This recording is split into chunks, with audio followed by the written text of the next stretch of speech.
Happy Thursday evening, everyone. Happy book launch day. So we are here with Bridget Gates Press, and we are launching a new author, a new book, Melinda West, Monster Gunslinger by KC. Today is launch day, and let me just say, all week with your pre-orders and everything, you've pretty much been #1 in new releases, especially in the Western horror fiction, which is amazing. So congratulations. You really came out of the door swinging, staying at #1. So just amazing. Congratulations. I'm so excited to be a part of your book launch.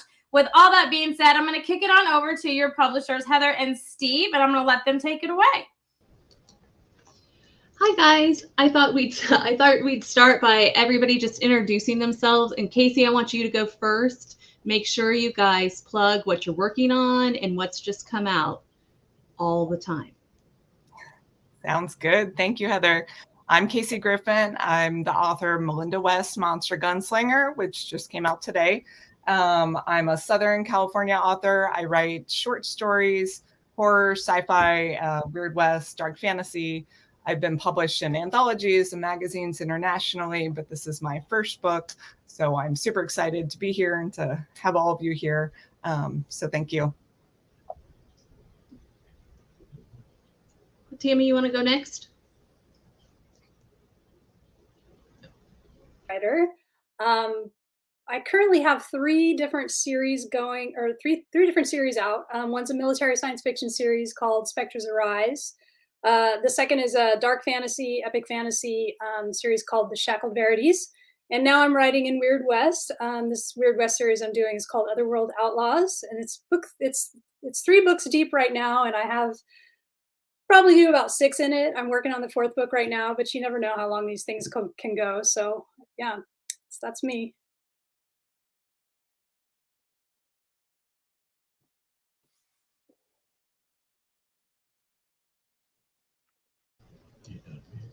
Oh, sorry, I was on mute. Mr. Blankenship, you want to go next? Hey, absolutely.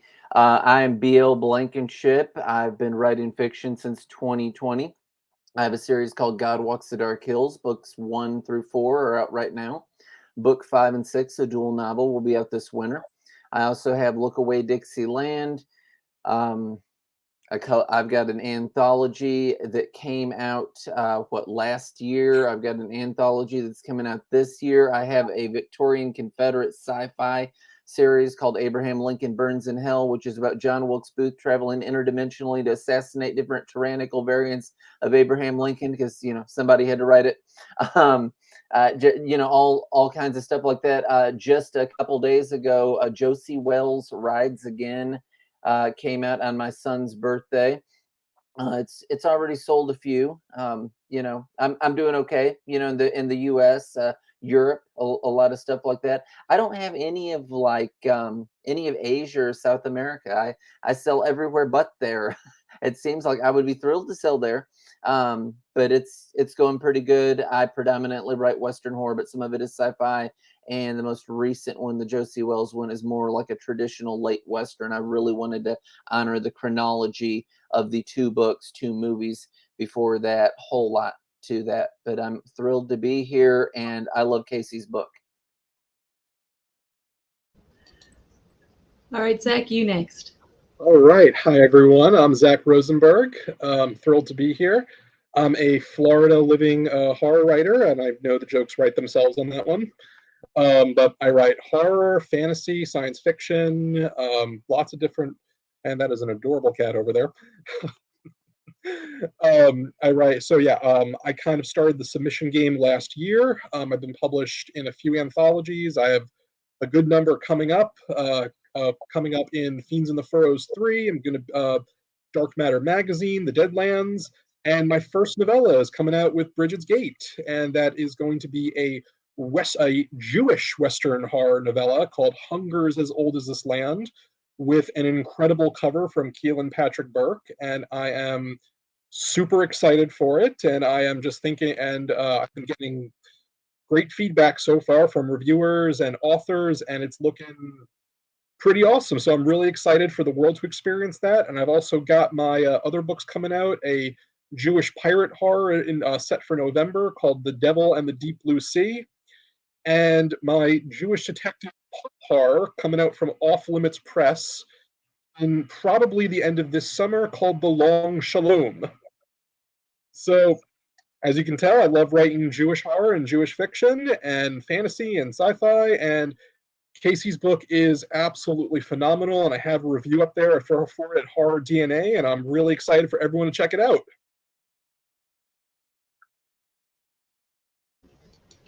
Okay, great. And Amy, you know what we didn't do last time is you guys didn't introduce yourselves. And I think you and Mickey should do a quick 1-minute plug, because you're a big part of what Bridget's Gate is doing with our authors. Sure. Mickey, I'm going to go first. Is that cool? Yep. Like normal. Like normal.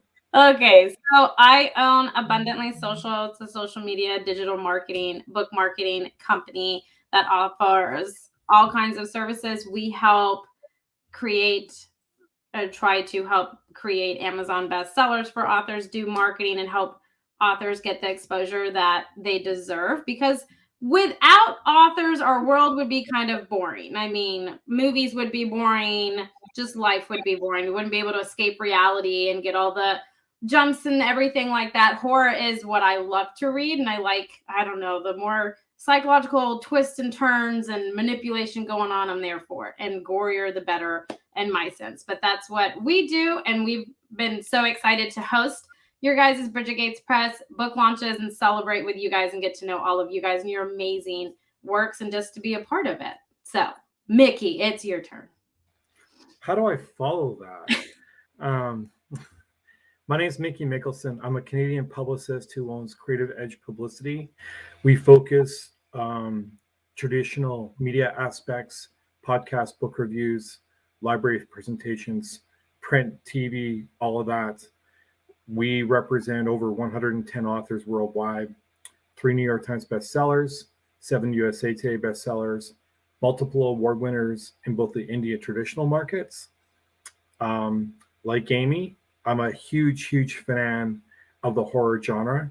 And I was very, very excited to be able to work on Bridget's Gates Press, and specifically this book, because for the record, Casey is one of the most aggressive, phenomenal, talented authors I've worked with in this industry in 6 years. And this book was phenomenal. And she made everything so very, very easy from a marketing standpoint. And we're likely not done yet. So congratulations on the book launch, Casey. And just thank you for your overall support. And Heather and Steve, yours as well, as we went through this journey together. Thank you, Mickey. Yeah, it's been great, and it's been wild. So, so as those of you who know us know, when I first read a manuscript, my mother, I always get to a point where I hear my mother's voice, and that's usually the deciding factor for me as to whether or not I greenlight it for the next step in our partnership. And so my mother read to us up through our teen years every night, even when she was sick, even when we were sick. It didn't matter. If one of us were out of town, she'd call and she'd read whatever book we were reading, and she read us everything. And so I thought I would start tonight by reading the piece that, as I was reading this manuscript, I started hearing my mother's voice reading it. And here it is. And it's short. It didn't take very long. A shiver trickled over Melinda's waist, cold as river water. The fireplace came to life a second later. She found herself staring at the ceiling, head pounding, like she'd been thrown from a horse. As she started to sit up, she bit back a muffled scream at what she saw. The last spider perched next to her, arching its legs towards her heart. And that was it. So right around a shiver trickled over Melinda's waist, my voice changed to my mother's voice. And so that's when I knew it. And that's when I told Clyde and Steve, this is one of them. So we put it in the big readers group, and Steve takes it from there. And I'm just glad it didn't get edited out. That's always my fear, once Steve and the editors get a hold of it, that they're going to edit out the paragraph that I fell in love with. But we were lucky. We were lucky. So with that being said, talk to me about your childhood in reading. Were you a big reader? Did you go to the library all the time? Were you involved in reading groups, reading clubs? Go as far back as you want to, but Casey, you go first. For sure. I was obsessed with books growing up. I loved the bookstores, Walden Books, kind of all of them. I think my family got a little tired of taking me because I would, sit there for hours, kind of going through the books, trying to pick which ones I wanted to buy. And then in terms of writing, I was writing pretty much as soon as I could kind of form sentences on a page. And I think it really went hand in hand. I mean, I can't remember a time when I wasn't reading, and bookstores were a huge part of that. And I read everything from fantasy to science fiction to horror, even as a kid. The R.L. Stine books, they were a really great introduction to horror, kind of fun, fast reads that were exciting, but also like scary enough, not so scary that you couldn't sleep at night, but scary enough to be exhilarating and fun, which I really enjoyed. And that was sort of my gateway into more horror. What about you, Tammy? Oh, definitely. I've always been a reader. I don't think I've ever not had a library card. Right now, I think I've got 4 books on my nightstand that I'm reading, and that's what I'm reading. I have like 70 that's on my pile as it goes. Yeah, so I've always been a reader. I've always been a writer. Just every since I was a child. And the first when I became a reader and realized that reading was weird and other people were like, why are you reading? You should be outside playing and that kind of stuff, was when I was about 11. And I picked up Stephen King's It and read it when I was 11. And I think that explains what happened to me. I would one day like to do an informal poll of how many of us read Stephen King prior to the age of 14, because I think there is a direct correlation. I can't prove it, but I really feel like there might be. Yeah.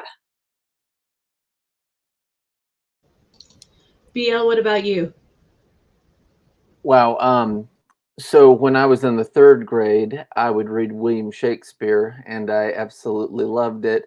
I would go into the elementary school library, and while other kids were reading, or not reading, but Where's Waldo? There was this book by Alfred Hitchcock, and I was really impressed in it because the words were so lengthy that I didn't know them. I like the 25 syllable words, like you're working on your doctorate, and it's there in an elementary school library. So I would check that book out because it made me feel smart. that I didn't know what it meant. I'm one of these people that here in the internet age, I love to look things up. I've said, and I've read the dictionary. You keep going back to that because more words get added. I like the Apology of Socrates and just all kinds of old literature, C.S. Lewis and whatnot. But yeah, just growing up, I would read all kinds of things like that, really old, dated books. I do love Poe. I love Mary Shelley's Frankenstein and all kinds of things like that. It lends itself well to writing all this 1800 stuff because I like all these writers that were Victorian age, from then, very King James language going on, whithersoever and inasmuch and all that sort of thing. But yeah, that's kind of where I come from. I like the poetry of it. I think it's neat.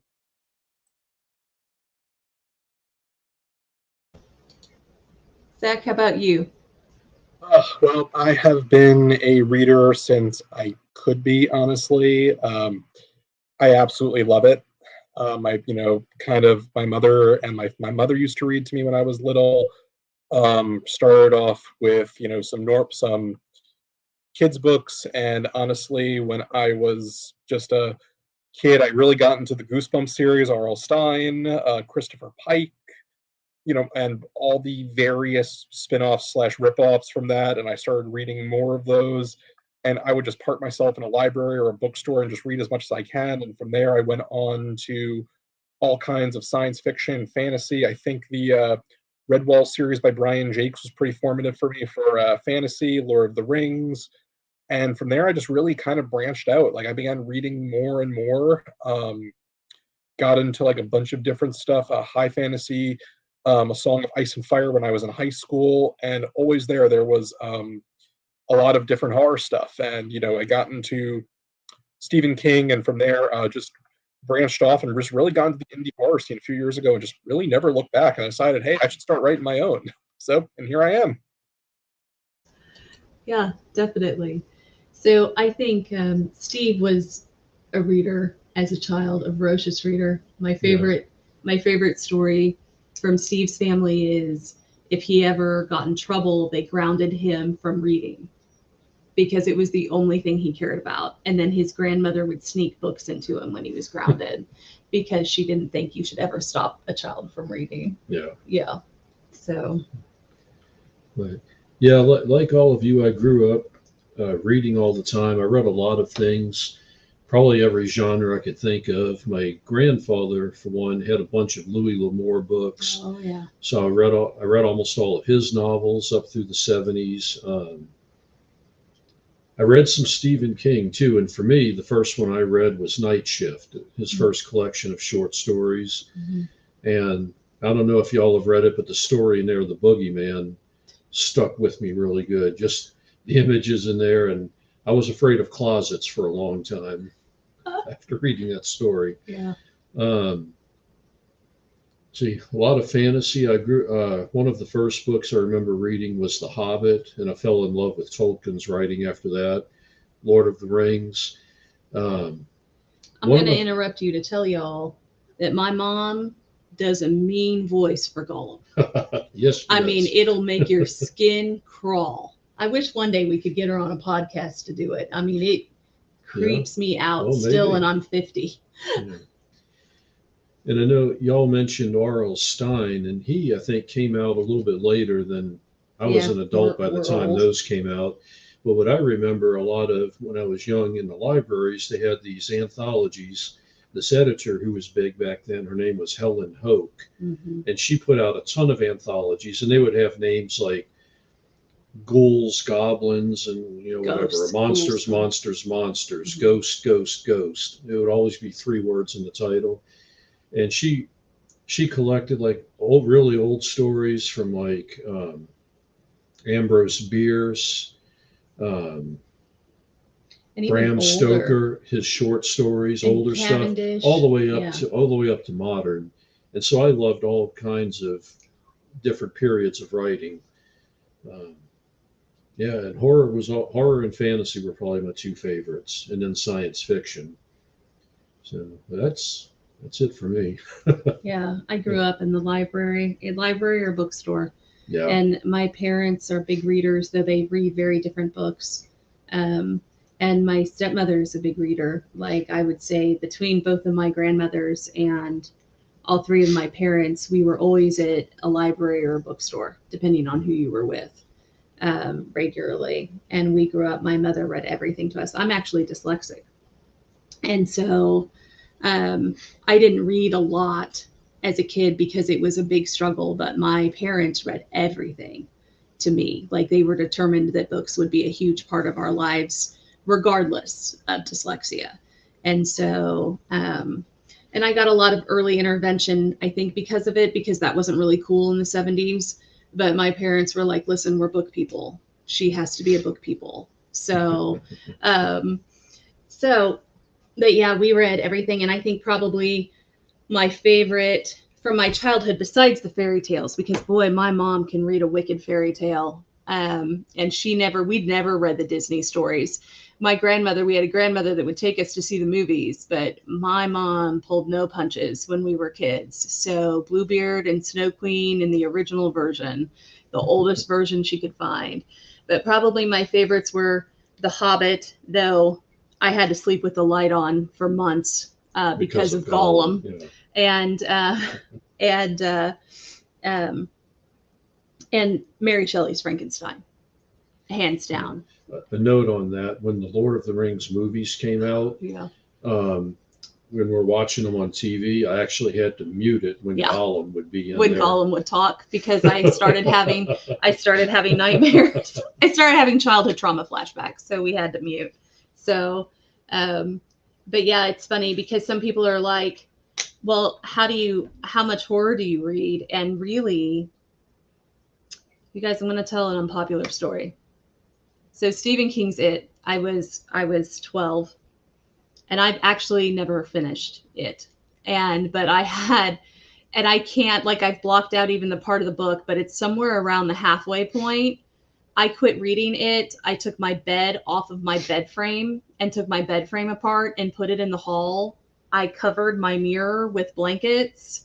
I took my door off my closet off my closet, because I like every light upstairs. I turned on every single light, even the light in my sister's room. I was like, there can be no darkness. There can be no windows. There can be no mirrors. There can be nothing, no hidey holes, nothing. It's all over. And my mom suggested we might want to take a break from Stephen King for a little while and maybe delve a little further back into fairy tales and maybe fantasy for a bit instead. But that's the only time she's ever really directed my reading, because I terrorized the whole house for weeks after that, not being able to sleep. But it was scary as hell. It cracks him up, but it really did a number on me. But yeah, so okay, so what about you? What do you think?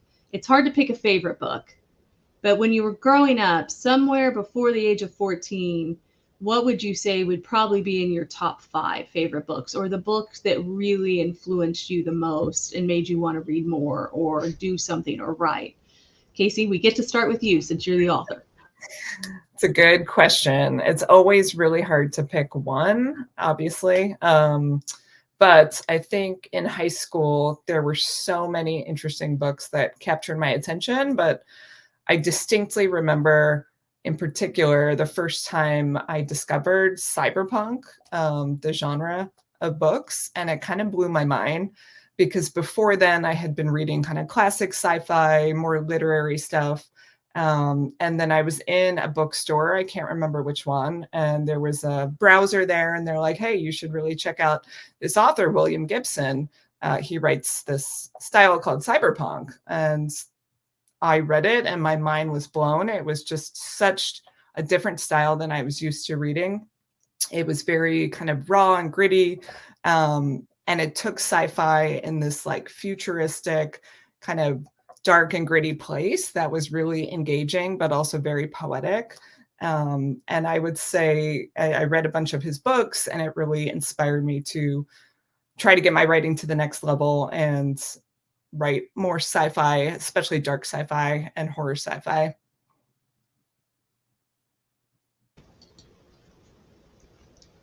Tammy, how about you? I'm just going to say that I love Snow Crash. To this day, that's one of my top 10 books. Not by William Gibson, but by Neil Stephenson, of course.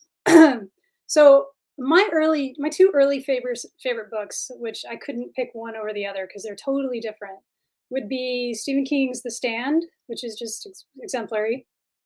And I wonder if it like got another best-selling kick during COVID, because it's about plague, and I wonder if everybody's like, I want to read more plague, weirdly, because we're all into Schadenfreude. But the other book that I couldn't put down as a teenager and still love to this day is The Mists of Avalon by Marion Zimmer Bradley. That's a really good book, and it was one of those books that it really opened my eyes to the possibilities of fiction and magic and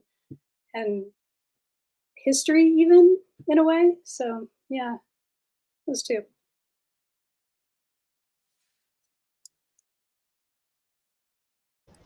Am I up? You're up. Honestly, at that age, it would be the Bible.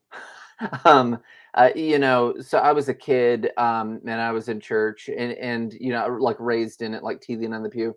And this guest speaker, he gets up and he delivers a sermon that has a story in it that's really not in Sunday school classes. It's the last story in the book of Judges, and it's where this this woman is raped and brutalized, and she's cut into 12 pieces, and it's sent out to the different tribes of Israel. The entire point of that story, by the way, has to do with the tribe of Benjamin and why they weren't allowed to take wives, from anybody else, and it's a whole big fiasco. It's one of the more dramatic, the way that it's written stories. It talks about the time of day. The sun's coming up, and she's staggering there just with bruises and bloodied and a mess, and her hand just touches the doorpost and she falls dead there. And it's like, shoot, I just got to start reading the Bible more. I tell people that my stuff is about as violent as the King James Bible. Which, it's a lot. Just, it's a lot. All right, I think I'm up. Yep. I'm not really sure there was any one book necessarily. I think The Hobbit was a real influence on me as well. That was an early one. The ones I really remember, Peter Beagle's The Last Unicorn was really a big one for me. I saw that after I saw the movie, and which just captivated me, like Angela Lansbury, Christopher Lee. One of them was probably Brian Jakes' Legend of Luke, which is probably one of my big gateways into heroic fantasy. Horror-wise, I don't know that there was a specific one. Night Shift is also one I kind of go back to. That's definitely one of probably my formative horror ones. Probably Dracula, I would say, too. That was a big one for me. Just the first time I really picked that up, that and Frankenstein and some of the old Gothic stuff, that was just like really carried me away. But I'm also with Steve. The Boogeyman is one of the most absolutely scariest things I have ever read. And the first time I read that, it was like avoiding every closet. I think the only thing that scared me as much when I was like that young was the movie The Ring, where I was like trying to avoid any kind of TV or reflective surface. But beyond that, like I've just started picking up stuff and just really just never stopped. Probably Western wise, I would say the book that probably influenced me the most was McMurtry's Lonesome Dove, which is pretty much an epic. I just read that. It took me years before I read the rest of the series, but that just kind of carried me away there. So talking about Westerns, Casey, what brought you to want to write a weird Western? Yeah, it's kind of funny because I didn't really watch Westerns growing up. Like it wasn't really a genre I explored until a few years ago when we moved to Southern California. My husband found this game called Doomtown Reloaded, which is based in the Deadlands world, which is kind of a weird West world. And we started playing. We played competitively, regionally, won a few tournaments, which was very fun. But it really captivated me because of the world and the characters. They had just so many interesting, diverse characters in this weird West world, including a lot of women characters, gunslingers and lawmakers, and just a really great variety. And as we played, we got to know some of the creators, and I ended up actually writing some of the official stories for the cards. And then after that, I wanted to build my own Weird West universe and came up with these two characters, Melinda and Lance. And I started writing short stories about them. And those were pretty well received and published in some magazines and anthologies.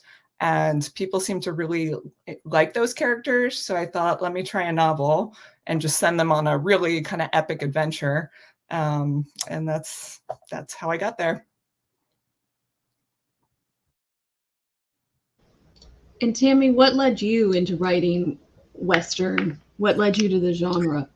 God, that is a great question. I don't remember what prompted me to write. Oh, I do remember. So I had just finished writing this really dark, really heavy themed fantasy epic, The Shackled Verities.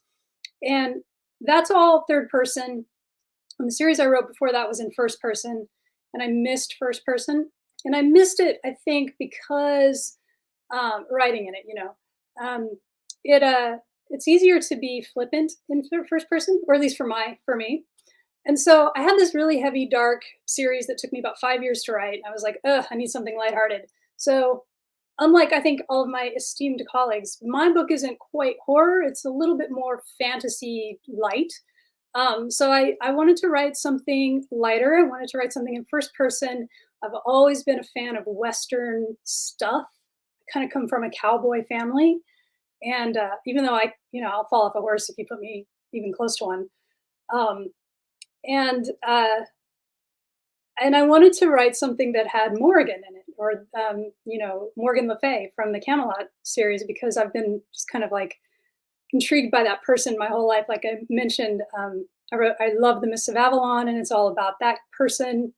And so I decided I needed to write a book that had that person in it with Celtic themes, but the West was calling to me because of, it's maybe because it is a resurging genre, but also because I know a lot about the West, because I've read like all Louis L'Amour, and seen a bunch of Western movies. So I just felt like it was calling to me. And so I did it, and I'm having so much fun writing it because the options are limitless.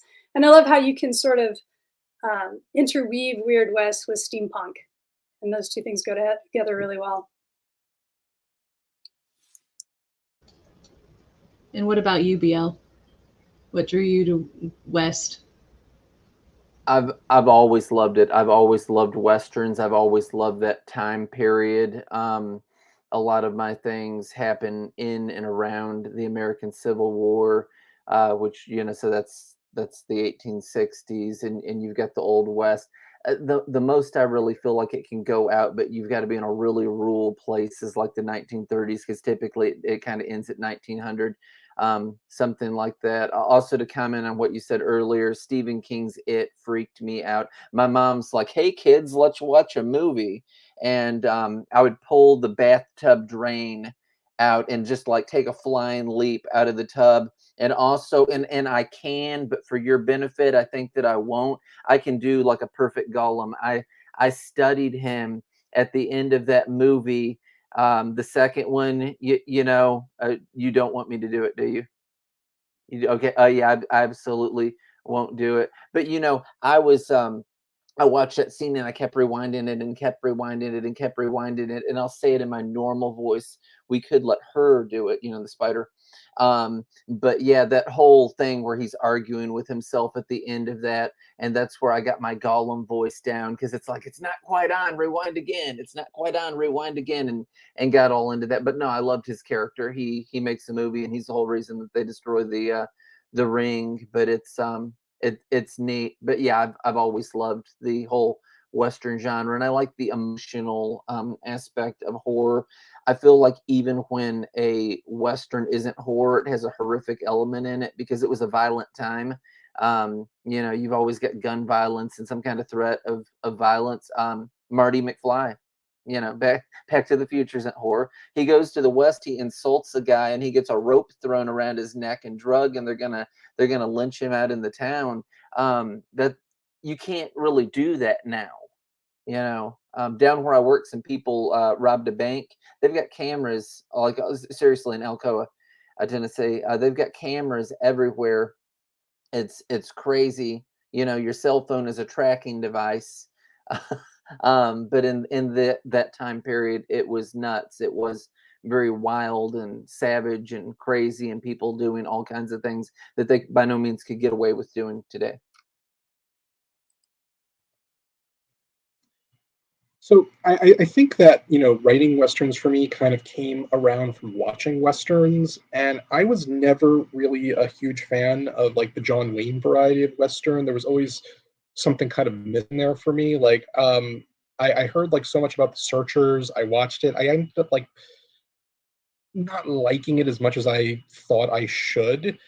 And then I kind of got into the spaghetti Westerns, movies like For a Fistful of Dollars, Few Dollars More, Requiescat, The Great Silence, Compañeros, and it was just like a whole new world. It was like this completely unidealized, brutal version of the West, where where in Italy they didn't really shy away as much from the brutality and discrimination and the inequality. And I felt that was really kind of, as BL said, horrific in a sense. I think what really combined it with horror for me is when I saw the movie Ravenous, which is which was a phenomenal film and just kind of blew me away with how smart it was and how creepy it was and just how fun and intelligent. And from there, really, I think I got into things like when I was reading comics, like some of the old Jonah Hex stuff, where it was combining the West with different kind of horror tales. And then from there, it was reading guys like Richard Lehman's Savage and Joe Lansdale's books, and kind of it really branched off from there. And it was the idea of being able to kind of write this because horror and Western just kind of go together, because some of the best horror, I'm convinced, is always metaphorical. And it takes what we know is a problem in society and puts it on the page viscerally. And in Westerns, it's very easy to do that. There's the racism and discrimination and sexism and brutality and manifest destiny, and it's so easy to put that in and make it scary for the reader. And that was kind of something I tried to do with Hungers, and kind of give it a Jewish bent, because I don't think you see enough of that. And when I was researching it, there was all kinds of different history that just doesn't get talked about enough.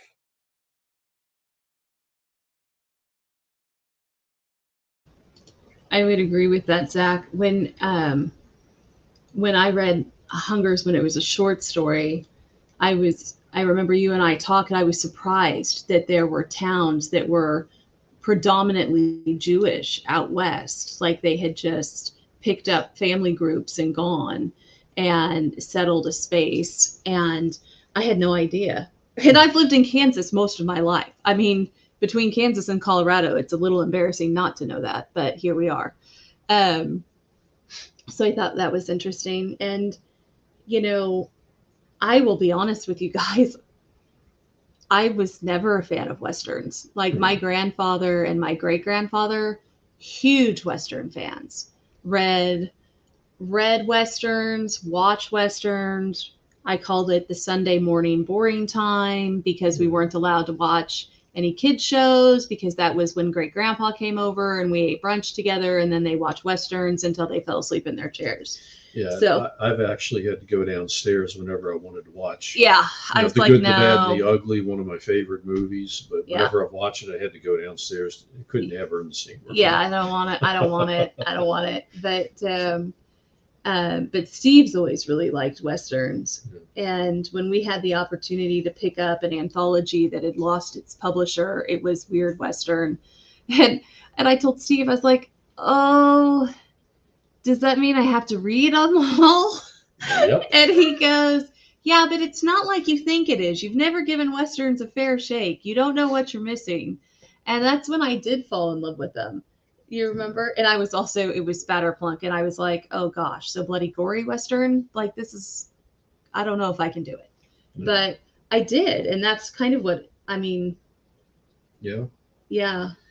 Yeah, and I think he's always wanted to do Weird Western. Like it was the first, we were still putting Were Tales together. And unfortunately, my grandfather was actively dying at the same time. So I was over at their house quite a bit. But the one who made me watch Westerns every Sunday, by the way. But Steve was like, I think the next book's got to be Weird Westerns. And I was like, come on, man. Things are really too hard right now. Let's not talk about Westerns. But he's been pushing for Westerns ever since we started.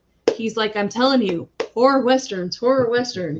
So he's thrilled. And I have joined the Stagecoach, but I was a reluctant joiner. Yeah. There's a joke in my family that if it had been up to me to leave Ireland, the whole family would have died in Ireland eating grass and bark. I wouldn't have gotten on the ship, and I sure as hell would not have gone on a horse and gone west.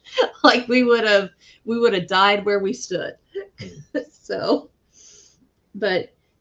you grew up reading Louis L'Amour, a little bit of Zane Grey, mostly Louis L'Amour, and then of course watching all the old Westerns. Oh yeah, with your grandfathers, right? With both my grandfathers. Yeah.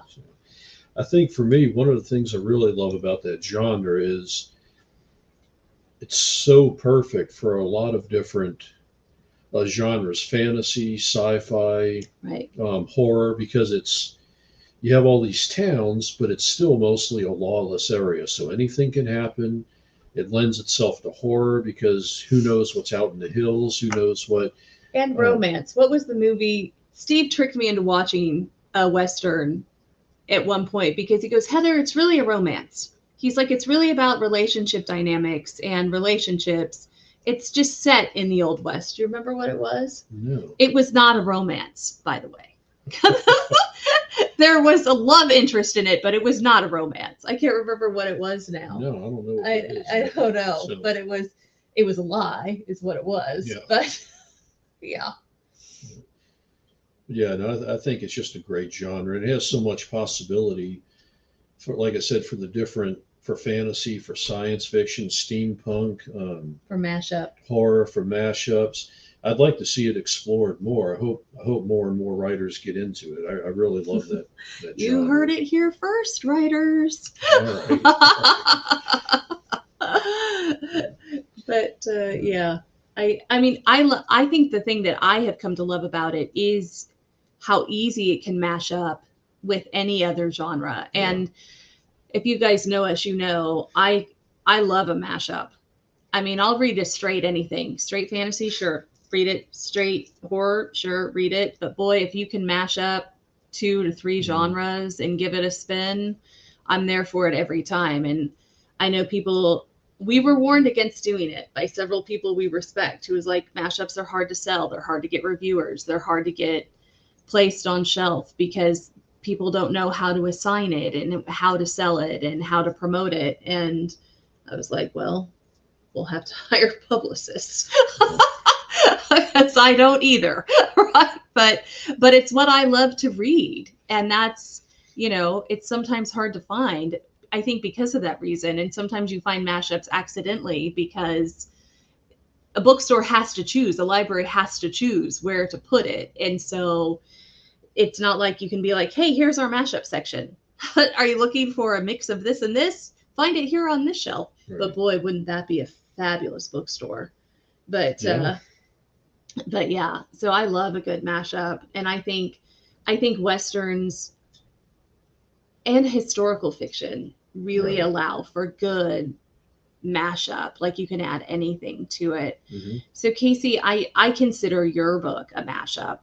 And so when you were writing it, did you intentionally think when you started, I'm going to mash this up. I'm going to combine these genres and see what I can pull off or get away with?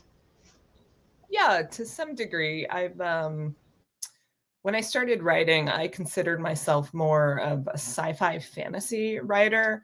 And I actually didn't even realize I was a horror writer until maybe 6 years ago. And something just clicked. I was like, oh, all of my stuff has, monsters or a dark ending or something. And it's actually like horror sci-fi or dark fantasy horror. So once I had that realization, it was a little easier to kind of market myself and share my stories. And then when I started writing the Westerns, I wanted monsters in it, but also adventure. So I'm actually very squeamish when it comes to extreme horror. I can't really read it or watch it. It makes me kind of anxious, but horror, like in the realm of Buffy or kind of adventure horror, where it still has scary moments, but ultimately it's a heroic journey. That is the genre I love. So that's what I was aiming for with this novel. I wanted, monsters, scary moments, but ultimately I didn't want readers to walk away feeling heavy or depressed. I wanted it to be kind of an epic hero journey. So yeah, in that sense, I was thinking kind of mash up, but more just in this realm of what I think of as kind of Buffy horror.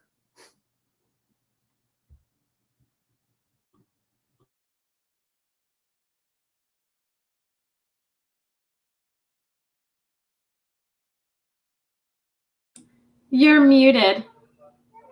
I was just commenting that one of the people who was watching Jason was like, why not books? Everything else is a mashup. And I agree. I think books should be enjoying the renaissance of mashup just as much as music and fashion is right now. Yeah. So anybody else want to talk about what they love about writing mashups Or reading. or reading a mashup? If anyone mind if I go? It really allows for just so much just amazing creativity. When you combine like different genres or different things like that, you just get something that you just never know what to expect.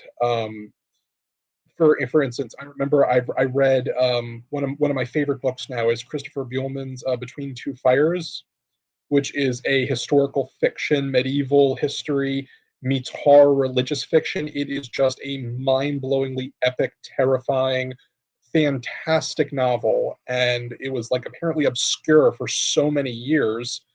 And I just really love writing it because you can just do anything you want. You can take different settings and just mash them up to other things. Because when it comes to fiction, really, sky is the limit when it comes to setting. As long as you're writing it well, as long as you have good characters and plotting, and you know what you're trying to say, then I really think that writing the mashups can just be it just sounds so much fun on paper. Like for me, the idea of Jewish horror western is just it sounds just interesting on its own, but it allowed me to explore things like, again, the treatment of Jewish people in the Old West, kind of stripping off the luster from the West, Manifest Destiny, and also at the same time just allowed me to write a fun gunsling monster story.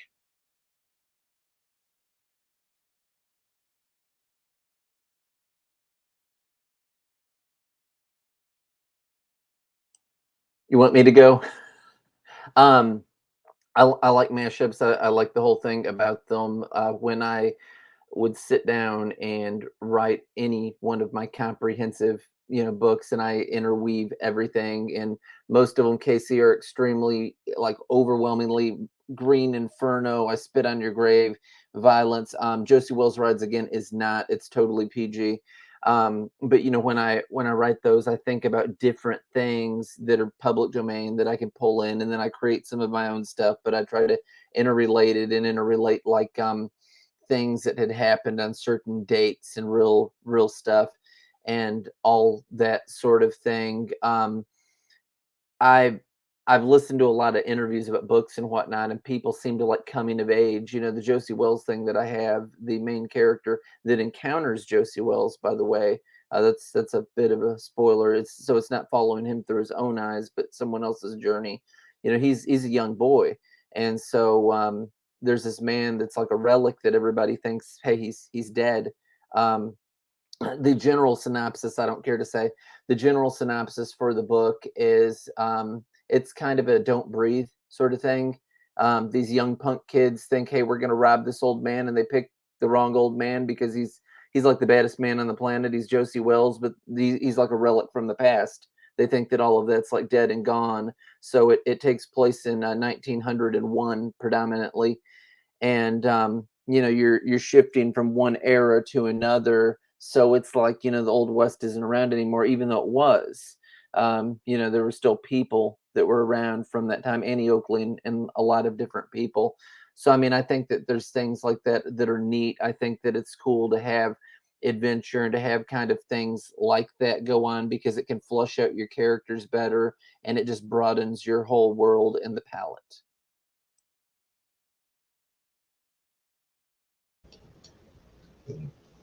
Tammy, is there anything you want to add to mashup discussion?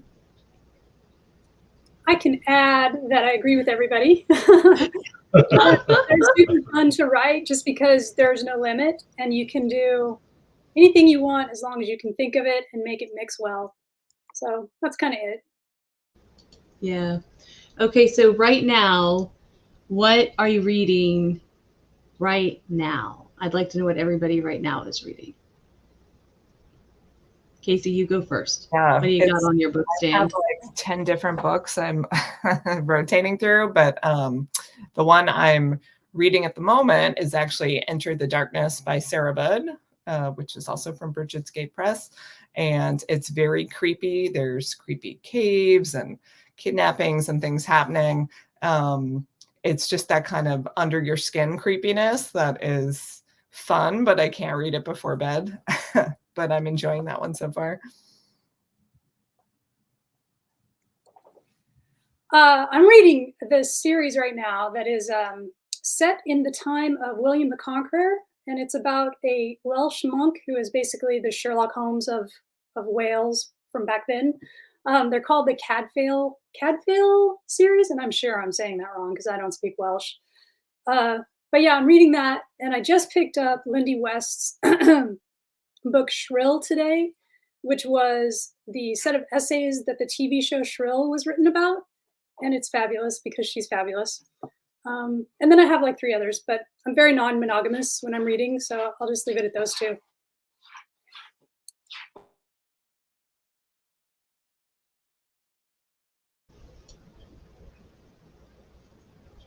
BL, you're up.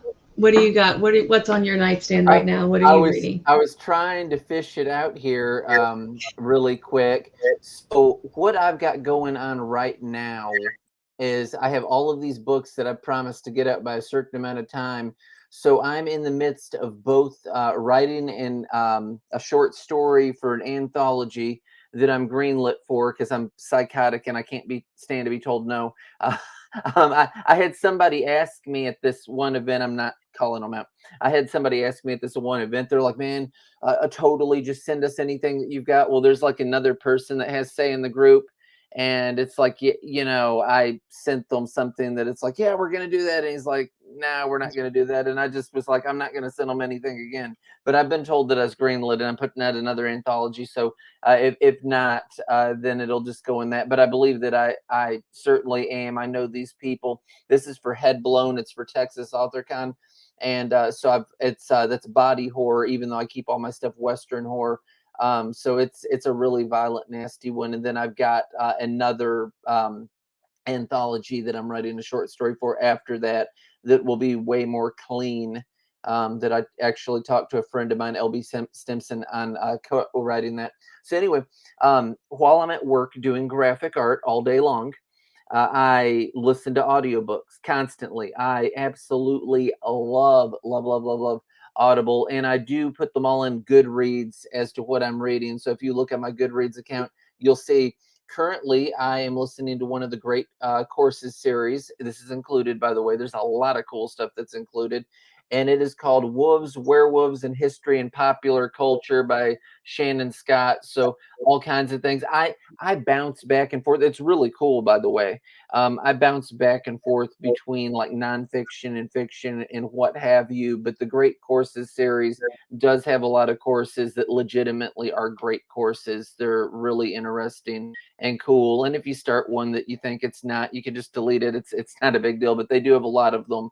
And there's a ton that I have really enjoyed. Whew. So my end, what am I reading now? I am always reading a bunch at once. I literally just finished earlier 2 books. Sina Palaio's newest, The Shoemaker's Magician in her Chicago series, which is absolutely fantastic, and she is just an incredible writer. I just read Carson Winter's Soft Targets from Tenebris Press. I got an arc of that. That is a very dark and very heavy book, and I can really recommend it. And they also sent me Brave New Weird, which I'm psyched for. I'm also reading Christopher Golden's All Hallows. I'm just about to start. That just came out, and I just got a bunch of new books, including Black Cranes from Raw Dog Screaming Press, the anthology of Asian women writing horror, which I'm also really excited for. And I'm just kind of checking my Kindle real quick to see what else I have coming up. Yeah, it would probably take me a very long time to describe that, but suffice to say, I've got like a huge mix of like horror, fantasy, and sci-fi on here with a little bit of a crime in there too. You go. Okay, well, I just got finished reading the Kagan the Damned series that Jonathan Mayberry has out, books 1 and 2. and it's really good. It's got me hooked. I'm ready for book 3, and I've got about a year to wait. So Right. I kind of wish I'd spaced out the second book a little bit longer, but anyway. Right. Right at the moment, I'm reading one that's quite a bit different for me. It's called The Good Mother by Catherine Grant, and it's about a group of soccer moms in this suburban area, and things are going psychotically off the rails. And Right. it's not your normal genre. I'm enjoying it. I'm hooked. It's like it's a big, ugly train wreck, and you just can't quit reading it. So. I'm reading several books. I'm one of these people who have to read about 10 to 12 books at a time, and then I also like to torture myself. This is a horrible story. So I'll set a timer for like 15 or 20 minutes, and I won't allow myself to read past the timer. And it's how I determine whether or not a book is really meaningful to me, because if I can set the timer and I'm like, okay, I mean, that's too bad. I kind of want to know what happens next, but I can go do laundry now. That's fine. Versus I'm like, no. And sometimes I'll try to sneak reset the timer. But you guys, I have to, because we have so many submissions. If I didn't set a timer, we have 2 jobs. So I have to be really regimented about it. But so I'm reading On Good Authority, which is by Brianna McCucken. Amazing. I cannot believe this book. And I'm only halfway through. And it literally, when that timer goes off, I woke up Steve at 3:00 in the morning the other night because my timer went off, and I went, ah! And so I'm trying to be really brave about it. But that's probably the one that's driving me right now, that's making me crazy to set my timer for. And then we also started a book Steve and I are reading together, because that's right, we're that kind of couple where we read the same book and then talk about it. And we can't share the book, because some of you know I bend my spines, I write in the book, I bend my pages. Yeah, she's not allowed to touch my books. They stay on these shelves. Right. Stevie, my books aren't even allowed to touch his books on the bookshelf in case their damage is somehow contagious. But so we also just started this book, Artifact, by Gigi Pandian. And well, there was one other I wanted to mention. It's a book of poetry. Gosh darn it. You know, it's the one. Hold on, it's coming. It's by Stephanie Parent, and I only have 3 poems left, and I have purposely skipped reading poetry every day because I don't want the book to end. And I'm very sad, but I can't remember the name of it, and it's over there on my shelf. It's something about a spell and something about something else. It's got kind of a longer title, but it is phenomenal. And I have written all over it. I mean, it's a mess. Like, I'm sad to say that if I have had to tape 4 pages back into the book because I cracked the spine so hard one night reading it that, I think it's in the rolling cart behind me because I was reading it this afternoon. I was sneaking in a poem. But anyway, but it's really good as well. But I am one of those people that, and this will be our last question so we can all wrap up and get on with our evening. Oh yeah, this is it. Every poem, a potion, every song, a spell. And I've just got 3 poems left, and I don't know, you guys, if I'm going to be able to finish it because I don't want this book to be over. If you like dark poetry, highly recommend it. And I do sometimes do that. I don't know if you guys do that, but I will read a book and I love it so much that I will refuse to read the last chapter. Especially if I know that it's not in a series. Like I can't do it. I'll drag it out for like a year. I drug out The Historian for like 5 years. So, yeah. But okay, what was my last question going to be? I didn't say any part of it out loud. What are future projects, maybe, or? No. We've talked about that kind of, haven't we? Well, I guess I don't have a last question. I'm sorry, guys. It's gone. It's gone. It's gone forever. This is what having children does to you. You never, it'll come back at like 4 a.m, 8 months from now, and I won't remember who we were talking to. But so, yes. So those are the books that I'm reading. Okay. That's all I got. Okay. Well, Casey, do you have any final thoughts or anything you'd like to say to your readers? Yeah, for sure. Well, first of all, I really want to thank you guys for taking a chance on a weird Western and bringing it to life. And you've been so wonderful to work with. So thank you so much. Thank you, Mickey and Amy, also for all of your support. And I don't know if Michelle is watching, but she edited the book and she did a wonderful job. And I have to give a shout out to Luke of Carrion House, who did the cover, which turned out so much better than I could have ever pictured. It's just the most beautiful, perfect cover. I just adore the cover so much, and I'm really grateful he was able to do that. And then a shout out also to my family for their support. My husband, Jason, who's watching, who got me into Weird West to start with, and who's watching our 2 little kids right now. I don't know if my daughter's watching. If she is, hi, Rhea. My parents, who've been very supportive, and then my sister, who's my first beta reader, my editor, my cheerleader. She's just wonderful. And then thank you to all the writers and readers, you guys on the panel, whoever's watching. There's such a great reading, writing, and indie horror community that I've really connected with this last year that has just been so incredibly supportive through social media. And it's such a wonderful community. I just can't talk highly enough about it. There's so many interesting books. There's so many great authors. Highly recommend diving into the indie horror community to anybody watching or listening if you haven't already. There's very interesting books out there, stuff that will surprise you, shock you, delight you. So yeah, check those out. And thank you again, everybody. yeah, so thank everybody. I want to thank everybody for joining us and for taking time out of your evening to help us celebrate the book launch. And we're going to, after this, so the people who've joined, all the names are going to be put in a, whatever that thing is, the spinner you have on the computer, and we'll pick who wins the free signed copy, and we'll announce it on Facebook and Twitter and Instagram after probably in about 20 minutes, because I have to get something to drink. And then we'll do it. So, but I just want to thank everybody for joining us, and everybody who took time out of their night and out of their life to help us celebrate.